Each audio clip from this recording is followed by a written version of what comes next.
We selected the Motorola D-Fi, an Android smartphone which is ruggedized and suitable for the fishing environment. The D-Fi has a Corning-hardened glass screen that is scratch-resistant. The phone is also water and dust-resistant. However, it is not indestructible. As such, you should not drop it on the ground or in water. The D-Fi has all ports on the outside edge of the phone. On the top, you should find the power button, and next to it, the headset jack with a rubber plug to protect it.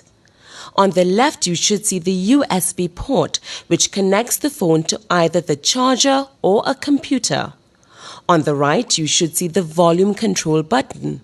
When you press the top part of this button, you can turn the volume up, and if you press the bottom of the button, you can lower the volume. As soon as you turn on the phone, you should see two buttons, a padlock on the left and a speaker on the right. To use the phone, you have to unlock it by pressing and sliding the padlock to the right. As soon as you unlock the phone, you should come to the home screen, which features a variety of applications, such as the weather bug, which gives information on weather conditions in your area. To use this app, tap the WeatherBug button. You should then see a screen that gives updates on the temperature, precipitation and wind speed. In addition to the forecast for the day, you can also receive the extended forecast for the next 5 days. At the bottom of the screen, there are additional buttons that provide more options. There is also a calculator and an application which helps you habla español, called Free Spanish. To use Free Spanish, tap on the button. A series of lessons then appears. Tap on the one you are interested in.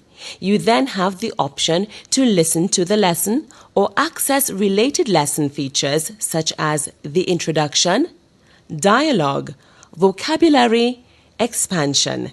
To leave this screen, tap the back button either on the top left of the screen or the back button on the phone.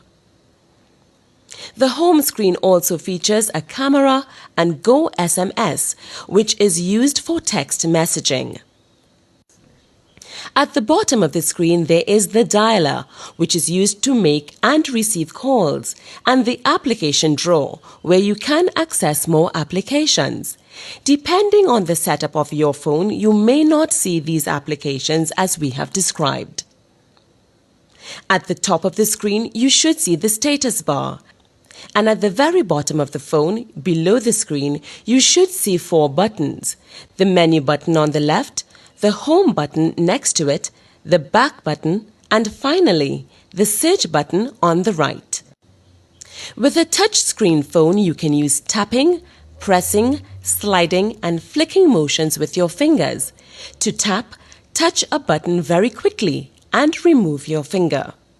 To press, touch and hold down your finger on the screen. To slide, press and then drag your finger across or down the screen. To flick, move your finger in a faster version of a slide. With a touchscreen phone, you are likely to activate it without knowing, say for example, if you put it in your pocket with your keys. To avoid this, get in the habit of locking your phone when not in use by very gently tapping the power button at the top of the phone. The screen then goes black. To unlock, repeat the action you used when you turned on the phone. On the left of the status bar, you may see an indicator that looks like a yellow triangle with an exclamation mark. This indicates any errors on the phone, for example, if it cannot connect to a service. Next is an envelope, which indicates there are new messages. In the middle, you may see a satellite indicator, which only appears if the GPS is in use. Next to the GPS is an indicator that looks like the letter E with up and down arrows below it.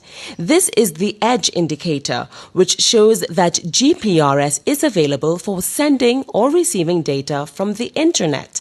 The up arrow blinks when data is being sent, and the down arrow blinks when data is being received. Next to the edge indicator is the signal strength indicator, which appears as a series of vertical bars in ascending order. The following is the battery indicator that shows how much battery life is left. And finally, on the right, the current time is displayed. At the bottom of the phone, the menu button gives you more options depending on what screen you are in. The home button always returns you to the phone's home screen. The back button takes you out of the current screen, but the results vary according to the screen you are in.